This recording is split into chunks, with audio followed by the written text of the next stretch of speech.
लेता हूँ जब मैं शराब, याद तेरी आती नहीं। पी लेता हूँ जब मैं शराब। एक हरिवंश राय बच्चन की रचना है मधुशाला, जिसमें उन्होंने लिखा है, मंदिर मस्जिद भेद कराते मेल कराती मधुशाला। हाँ बिल्कुल। आप सभी दर्शकों का स्वागत है छत्तीसगढ़ के सबसे लोकप्रिय चैनल इंडियन रिपब्लिक न्यूज पर। हमारा चैनल, जैसा कि आप जानते हैं, जन समस्याओं से हमेशा रूबरू होता है। इसके साथ साथ प्रतिभाओं को समाज के पटल पर लाने का काम भी करता है। विदेश की समस्याओं हो, चाहे देश की बात की जाए, या यहाँ के लोग छत्तीसगढ़ के कहीं फंसे हो, हम सारी आवाज़ को हमेशा उठाते आए हैं। मुद्दा हमेशा हमारा काफ़ी समसामयिक और बेहद आपसे सरोकार रखने वाला होता है। हम पूर्व में भी संगीत के ऐसे तपस्वियों को सामने लाए हैं, ऐसे गायकों को सामने लाया है अपने चैनल के माध्यम से, जो कहीं ना कहीं एक अपनी अलग पहचान बनाए हैं और संगीत की दुनिया में उनका सामी शायद नहीं है कोई। भले ही बहुत बड़ा मंच न मिल पाया हो या ये उस मंच तक ना पहुंच पाया हो, लेकिन इनकी आवाज़ कहीं ना कहीं ऊपर वाले की देन है, प्रकृति की देन है। आज हम एक ऐसे कलाकार से मिलाने वाले हैं जो संगीत की दुनिया में एक दीपक की तरह है। उनका नाम भी है दीपक प्रसाद, जो मातृभूमि की सेवा कर रहे हैं, कोयले के उत्पादन में भी लगे हैं। इसके साथ साथ संगीत के क्षेत्र में इनकी रुचि कैसे है और एल्बम कैसे तैयार किए हैं, संगीत से कितना प्रेम करते हैं, इनकी आवाज़ कितनी मधुर है, कितनी नेचुरल है, हम हमारे इस विशेष कार्यक्रम में जानेंगे। हमारे साथ बने रहिए। तो आज के हमारे इस कार्यक्रम का सफ़र शुरू होता है। हम आपको मिलवा रहे हैं प्रत्यक्ष रूप से दीपक प्रसाद से, जो संगीत की दुनिया में अपनी आवाज़ से कहीं ना कहीं लोगों को आज दिल जीत रहे हैं लोगों का, और कई एल्बम भी इनके जारी हुए हैं। हम इनका स्वागत करते हैं इंडियन रिपब्लिक। दीपक जी, आपका हम छत्तीसगढ़ के सबसे लोकप्रिय चैनल इंडियन रिपब्लिक न्यूज़ में स्वागत करते हैं। क्या समाज की इस दौर में आज संगीत किस जगह पे है, किस पायदान पर है, और क्या मानते हैं आज तो संगीत कितने मानसिक बीमारियों के इलाज में भी काम आता है। इसके साथ साथ इंसान जब थक हार जाता है तो कहीं ना कहीं संगीत का ही सहारा लेता है।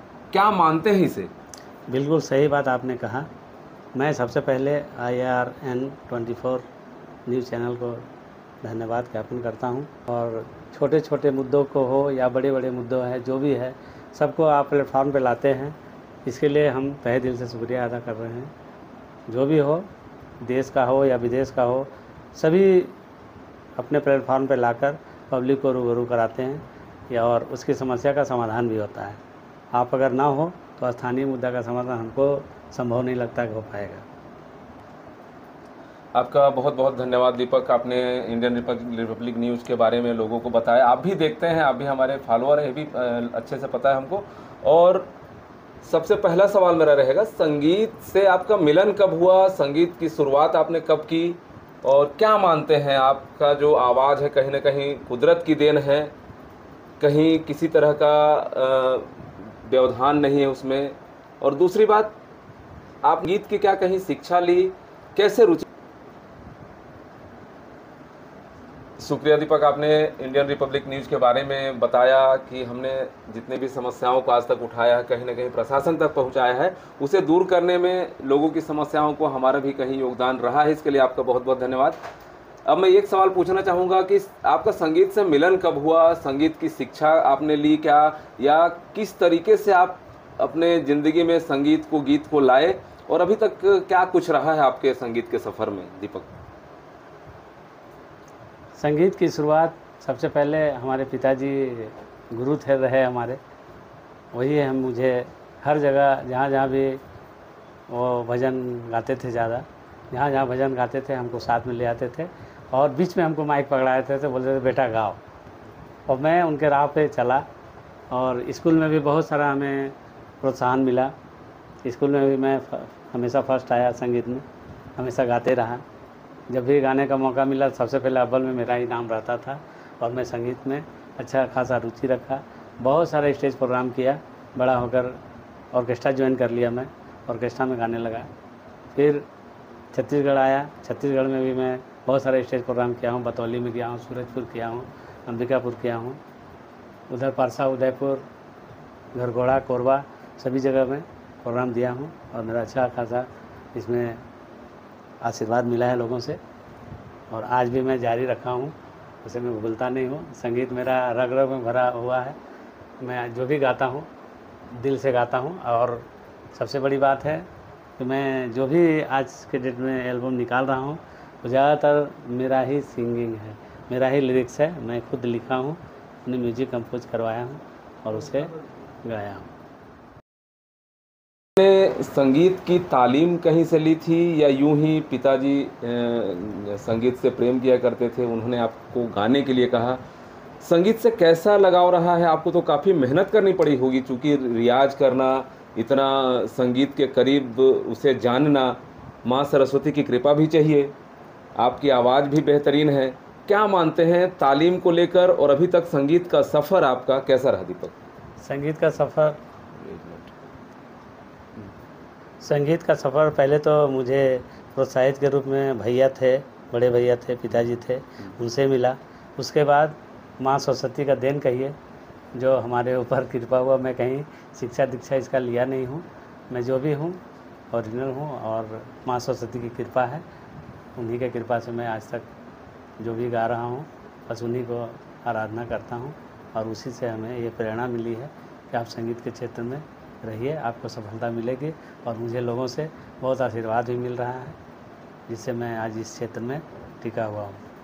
निश्चित आप जो भी गाते हैं अपने दिल से गाते हैं, माँ सरस्वती की साक्षात कृपा आप पे है। सुर ताल की जब बात आती है तो सुर ताल में यदि कहीं आपने संगीत की तालीम नहीं ली, नैसर्गिक माना जाए या इसे जो आपके पूर्वज हैं उनकी देन मानी जाए, आपके पिताजी हो गए, बड़े भाई हो गए जिन्होंने आपको प्रेरित किया, संगीत के करीब लाया, क्या मानते हैं आज के समय में तालीम लेने के बाद भी लोग उस प्लेटफॉर्म तक नहीं पहुंच पाते हैं जहां पहुंचना चाहिए? उसके लिए निश्चित तौर पर कहते हैं कि भाई कुदरत की जो देन होती है, जो नैसर्गिक देन होती है, वो एक अलग होती है। क्या मानते हैं संगीत कितना कठिन है और यहाँ तक पहुँचने में आपको कितना रियाज करना पड़ा है? रियाज तो मैं डेली कम से कम 3-4 घंटा करता ही हूँ। डेली हमें कुछ न कुछ नया सीखने का प्रयास करता हूँ और उसी के राह पे मैं चलता हूँ। नया करता हूँ, नया लिखता हूँ, नया गाता हूँ। मेरा किसी धुन से अटैच नहीं मिलेगा, सब अलग अलग टाइप का मैं लिखता हूँ, अलग धुन से मैं गाता हूँ। दीपक, आने वाले समय में अब नज़दीक है हमारे देश का स्वतंत्रता दिवस। कुछ ऐसा दर्शकों को सुनाएंगे आप जो रियल में देशभक्ति से जुड़ा हो और ऐसा प्रतीत हो, लोग याद करें उन शहीदों को, देश कैसे आज़ाद हुआ, हमें आज़ादी कैसे मिली, तिरंगे की कद्र आज के लोग बहुत कम लोग करते हैं, जो नहीं जानते हैं कि इस तिरंगे के लिए कितनी कुर्बानियाँ दी गई। क्या मानते हैं जो हमारे देश के लिए? आपके प्लेटफॉर्म के माध्यम से मैं एक देशभक्ति गीत सुना रहा हूँ जो मैं खुद लिखा हूँ और बहुत से स्टेज में गाता भी हूँ। देश हमारा भारत प्यारा सच्चा हिंदुस्तान, देश हमारा भारत प्यारा सच्चा हिंदुस्तान, यहाँ पे रहने वाले होते हैं सब इंसान, हो यहाँ पे रहने वाले होते हैं सब इंसान। ये मैं नहीं कहता, कहता है सारा जहान, ये मैं नहीं कहता, कहता है सारा जहान, यहाँ पे रहने वाले होते हैं सब इंसान, हो यहाँ पे रहने वाले होते हैं सब इंसान। दीपक, देशभक्ति गीत, वो भी आप खुद इसके रचयिता हैं, इस गीत को आपने खुद लिखा है। आपकी खासियत बता देना चाहता हूं दर्शकों से कि जो भी इन्होंने गीत गाया है, एक संगीतकार भी है, खुद उस गीत को लिखने वाले भी हैं, गीतकार भी हैं, और आज तक इसकी अलग से इन्होंने कोई तालीम नहीं ली। सबसे बड़ी बात निश्चित तौर पर दर्शकों के लिए बहुत खास है आज का दिन कि हमारे बीच दीपक एक ऐसे कलाकार हैं जिनका संगीत, जिनका गीत स्वयं का है, और देशभक्ति गीत जो इन्होंने सुनाया वो भी बेहतरीन है। आपने सुना। दीपक, आपने जैसा कहा कि बचपन में आपकी संगीत से जो मिलन हुआ वो कहीं ना कहीं भक्ति गीतों से हुआ, माता रानी के गीत हों या देवी देवताओं के गीत हों, कहीं ना कहीं आप शुरुआत आपका संगीत का वहीं से हुआ। बिल्कुल। तो हम चाहते हैं हमारे दर्शकों को कुछ ऐसा गीत आप सुनाएं जो कहीं ना कहीं भक्ति भाव से जुड़ा हो, दैवीय शक्ति से जुड़ा हो, या उस पर जो आपने शुरुआत की थी आपका सबसे जो अच्छा गीत हो, आप उसे दर्शकों को सुनाएंगे। ओके, धन्यवाद। मैं एक अभी सावन का महीना पावन आ रहा है, इसमें मैं चाहता हूँ कि बाबा भोले का एक गीत सुनाऊँ। बाबा भोले एक बार जब ससुराल जाते हैं तो अपने ससुराल का क्या वो कहेंगे उसको, तो मतलब झुठलाते हैं ससुराल को कि तुम्हारा ससुराल सही नहीं है, पार्वती जी को। उसी पर एक सॉन्ग है जो पिताजी हमारे बचपन में यही गाने से मेरे को शुरुआत करवाए थे। यही गाना गाने के लिए बराबर प्रेरित करते थे कि आप तुम ये वाला गाना गाओ, तो उसी को मैं सुना रहा हूँ। बड़ी दुख भेल गौरा तोर नहरा, गौरा तोर नहरा, अब ना जाइब गौरा तोर नहरा, गौरा तोर नहरा। अब बैठे के मिलले कोदो के पोआरा, बैठे के मिलले कोदो के पोआरा, बड़ी दुख भेल गौरा तोर नहरा, गौरा तोर नहरा। खाने में बाबा भोले को क्या मिलता है? अरे कोदो के भात मिलल कुर्थी के दाल, कोदो के भात मिलल कुर्थी के दाल। अब बथुआ के साग देखी, बथुआ के साग देखी, ठोकलू का पार गौरा तोर नहरा, अब ना जाइब गौरा तोर नहरा, गौरा तोर नहरा, बड़ी दुख भेल गौरा तोर नहरा, गौरा तोर नहरा। लाजवाब। वाकई में ये प्रसंग कहीं ना कहीं जो पावन सोमवार है आने वाला है, ये इस सोमवार की शुरुआत भी खास बता देना चाहूँगा, सोमवार से हो रही है और सोमवार को ख़त्म हो रही है। यह 74 वर्षों बाद ऐसा संयोग आता है सावन का। और दीपक, आपके इस भोले शंकर के भजन से निश्चित तौर पर हमारे दर्शकों ने जो सुना, शंकर भगवान अपने ससुराल जाते हैं, उनकी आओ भगत कैसे होती है, वो नाराज कैसे होते हैं, वहाँ का बखान कैसे करते हैं, वो आपने बताया हमारे दर्शकों को।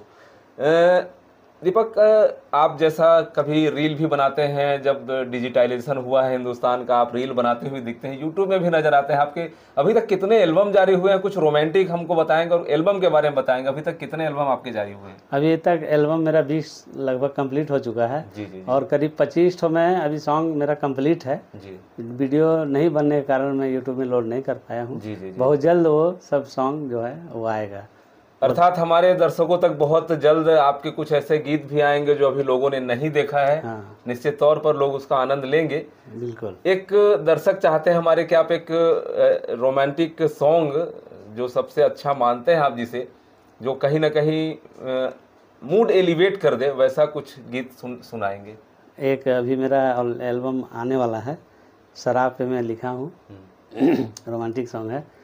पी लेता हूँ जब मैं शराब, याद तेरी आती नहीं, पी लेता हूँ जब मैं शराब, याद तेरी आती नहीं।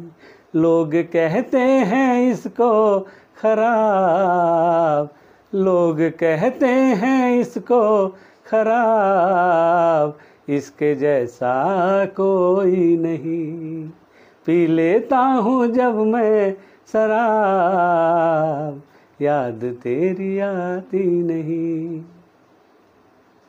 निश्चित तौर पर आपने एक हरिवंश राय बच्चन की रचना है मधुशाला, जिसमें उन्होंने लिखा है, मंदिर मस्जिद भेद कराते मेल कराती मधुशाला। हाँ, बिल्कुल। आपने सुना होगा। बिल्कुल बिल्कुल। तो अभी लोग शराब का अर्थ कहीं ना कहीं नशे के रूप में लगाते हैं। अतिशयोक्ति कहना नहीं होगा मेरे लिए कि जो रचनाएं होती हैं शराब पे, वो कहीं ना कहीं इस कुरीति को दूर करने के लिए होती हैं, इसके भाव को समझने के लिए होती है। क्या मानते हैं आप, नई पीढ़ी को इसके लिए क्या संदेश देंगे? मैं तो संदेश दूंगा कि शराब ना पिए। मैं गाना भले गा दिया हूँ, लेकिन मैं एक गाना और शराब पे गाया हूँ। जी जी जी, बिल्कुल हम सुनना चाहेंगे, हमारे दर्शक भी सुनना चाहेंगे। एक शराब पे गाया हूँ मैं सॉन्ग, और बहुत सारे स्टेज में भी गाया हूँ। और मैं पब्लिक को संदेश दूंगा कि आप प्लीज़ शराब ना पीजिए, उसका असर कहीं ना कहीं आपके परिवार पर पड़ेगा, जो मैं सुना रहा हूँ। नशा नहीं करना हो, नशा नहीं करना, बुद्धिमानों का काम है। नशा नहीं करना, बुद्धिमानों का काम है। जो पिएगा दारू हो, जो पिएगा दारू, घर उसका शमशान है। नशा नहीं करना हो, नशा नहीं करना, बुद्धिमानों का काम है। नशा नहीं करना, बुद्धिमानों का काम है। नशे के खिलाफ सरकार की मुहिम भी चलती है, और नशा उन्मूलन के लिए दीपक जी का यह गीत जो है निश्चित तौर पर सरकार भी सुन रही है। नशे के उन्मूलन के लिए यह एक बहुत बड़ा संदेश है। दीपक, सबसे बड़ी बात, आप आने वाले समय में अभी जो नए संगीत, नए धुन जो आ रहे हैं, क्या मानते हैं? कुछ अभी तो अक्सर देखा जाता है कि टॉलीवुड की फिल्में ज़्यादा ट्रोल कर रही हैं, साउथ इंडियन मूवी ज़्यादा ट्रोल कर रही है, बॉलीवुड कहीं ना कहीं अपने पतन की ओर जा रहा है। संगीत की बात की जाए तो पुराने संगीत हुआ करते थे, दिल को छू लेने वाले हुआ करते थे, और वर्तमान संगीत कहीं ना कहीं उस कुरूपता की ओर ले जाते हैं। कहीं ना कहीं सेंसर बोर्ड की काट छांट भी की जाती है। क्या मानते हैं, पहले के संगीत में जो मधुरता थी, जो शब्द के अर्थ निकलते थे, आज के संगीत और पहले के संगीत में क्या अंतर मानते हैं दीपक आप? आजकल लोग नए सिंगर जो भी हैं अश्लीलता परोस रहे हैं, और पब्लिक भी उसको एक्सेप्ट कर रहा है। हम उसके विरोध में हैं। हमारा जो भी सॉन्ग है सब फैमिली के बीच में सुनने वाला है। आप सुन सकते हैं कभी भी। मेरा यूट्यूब खोलिए, दीपक प्रसाद सिंगर के नाम से चैनल है मेरा, देखिए उसमें कोई भी सॉन्ग मिलेगा सब अश्लीलता मुक्त मिलेगा। फैमिली के साथ आप बैठ के उसको सुन सकते हैं। और मेरा प्रयास भी यही है, मैं जो भी गाना लिखता हूँ अश्लील नहीं लिखता हूँ, ना अश्लील गाता हूँ, और ना भविष्य में मैं अश्लील गाऊँगा। मुझे बहुत से लोग, बहुत से चैनल वाले प्रेरित करते हैं कि आप थोड़ा सा अश्लील गाइए, लेकिन मैं उसके खिलाफ़ हूँ। मैं अश्लील न गाऊँगा न लिखूँगा, और न गाने के लिए कभी प्रयास करूँगा। बहुत बड़ी बात दीपक आपने कही, न अश्लील लिखूंगा न अश्लील गाऊंगा, क्योंकि समाज में अच्छाई परोसने वाले बहुत कम ही लोग बचे हैं। संगीत के माध्यम से निश्चित तौर पर आपका जो संदेश समाज में जा रहा है वो अपने आप में प्रभावशील है। क्या मानते हैं, अभी एक आपका शॉर्ट्स, एक रील बहुत पॉपुलर हो रहा है, बहुत ट्रोल कर रहा है, उस गाने को भी हम सुनना चाहेंगे जिसमें आपने एक्टिंग भी की है। आपकी निश्चित तौर पर आपकी जो प्रतिभा है वो एक्टिंग की ओर भी हमें दिखाई देती है। क्या मानते हैं, वो संगीत और वो गीत सुनना चाहेंगे हम भी, हमारे दर्शक भी। हाँ, उस गाने से मेरा बहुत अच्छा आशीर्वाद लोगों ने दिया है, और सभी जगह ट्रोल भी कर रहा है। उस गाने को अगर सुनना चाहेंगे तो सुना बिल्कुल देता बिल्कुल हूँ। बिल्कुल। मैं स्टेशों में गाता हूँ इस गाने को। दुनिया में कितना गम है, मेरा गम कितना कम है। औरों का गम देखा तो मैं अपना गम भूल गया। दुनिया में कितना गम है, मेरा गम कितना कम है। आपके जो गीत होते हैं, जो संगीत होते हैं, वो कहीं ना कहीं आपके ही लिखे रहते हैं। गीतकार भी आप होते हैं, संगीतकार भी आप होते हैं, स्वर ही आप ही का होता है। बिल्कुल। ये इतना कठिन जो कॉम्बिनेशन है वो कैसे बनाते हैं आप? इसमें क्या लगता है दीपक आपको? कभी कभी मेरे दिमाग में संगीत घूमता है, माँ सरस्वती का देन कहिए उसको। जब भी आता है दिमाग में मैं उसे तुरंत रिकॉर्ड कर लेता हूँ, और फिर उस पर मंथन जारी रहता है। जो अच्छे अच्छे वर्ड है उसको जोड़ के मैं संगीत को तैयार करता हूँ। वैसा ही सॉन्ग, अभी एक सेट सॉन्ग मेरा कंप्लीट हुआ है। जी, सुनना चाहेंगे हम। तो मैं सुनाना चाहता हूँ। खुदा से भी पहले तुझको माना सनम, खुदा से भी पहले तुझको माना सनम।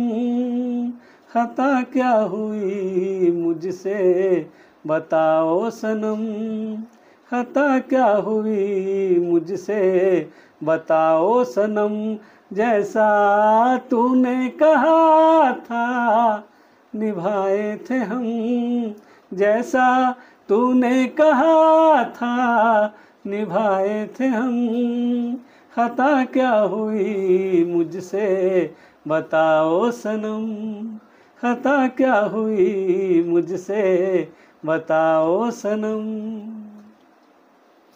लाजवाब, जबरदस्त। मतलब ये कॉम्बिनेशन जो है निश्चित तौर पर दर्शकों से हम भी, हमारे जो दर्शक हैं इंडियन रिपब्लिक न्यूज के, हम उनसे भी अपील करेंगे कि दीपक प्रसाद सिंगर, आपका चैनल दीपक प्रसाद सिंगर के नाम से ही यूट्यूब है, फेसबुक है, यूट्यूब और फेसबुक दोनों में है, आप जरूर वहां जाएं। आपको यदि लगता है कि कहीं ना कहीं प्रतिभा के धनी है दीपक, साक्षात सरस्वती और ऐसा प्रकृति का देन है, कुदरत की देन है इनके गले में, इनके दिमाग में, इनके हाथों में, कि एक व्यक्ति के अंदर तीन तीन प्रतिभाएं हैं, संगीतकार, गीतकार और स्वर खुद इनका रहता है। हम अपने दर्शकों से यही चाहेंगे कि इस खबर को ज़्यादा से ज़्यादा शेयर और लाइक करें, इसके साथ साथ ऐसे लोगों तक भी पहुंचाएं जो संगीत से प्रेम करते हैं। और आने वाली पीढ़ी को क्या संदेश रहेगा, जो आज कहीं ना कहीं भारत विकसित भारत की कल्पना की जा रही है, दीपक जी क्या रहेगा आने वाले समय में? संगीत का किस तरीके से लोग इसे एक माध्यम बना सकते हैं समाज को सुधारने में? आने वाली पीढ़ी जिस तरीके से फुहड़ता की ओर बढ़ रही है, उसे नियंत्रित कैसे करेंगे दीपक जी? फुहड़ता को कंट्रोल करना ही एक अच्छे गीतकार, संगीतकार का काम है। जो भी लिखते हैं, मैं लिखने वाले, सबसे पहले तो लिखने वाले पर ही है। जो भी भाई हमारे राइटर हैं, संगीत लिखते हैं, वो अश्लीलता को ना परोसें और एक ऐसा गीत लिखें जो एक समाज में अच्छा संदेश जाए। मेरा भी यही कामना है कि आप भी करें और हमें भी करने का मौका दें। धन्यवाद। हमारे साथ लगातार बने रहिए, हम ऐसी प्रतिभाओं को, ऐसे लोगों को जो कहीं ना कहीं समाज में अपनी एक छाप अलग छोड़ना चाहते हैं, और हमारे माध्यम से आप तक यह संदेश पहुंचे और हमें ऐसा अवसर मिले कि समाज में हम कुछ कर पाएं, समाज हित में, जनहित में, प्रदेश हित में और देश हित में। सहयोगी राज मार्को और महेंद्र देवांगन के साथ doctor Pratap Narayan Singh, Indian Republic news, गणतंत्र भारत की स्वतंत्र आवाज।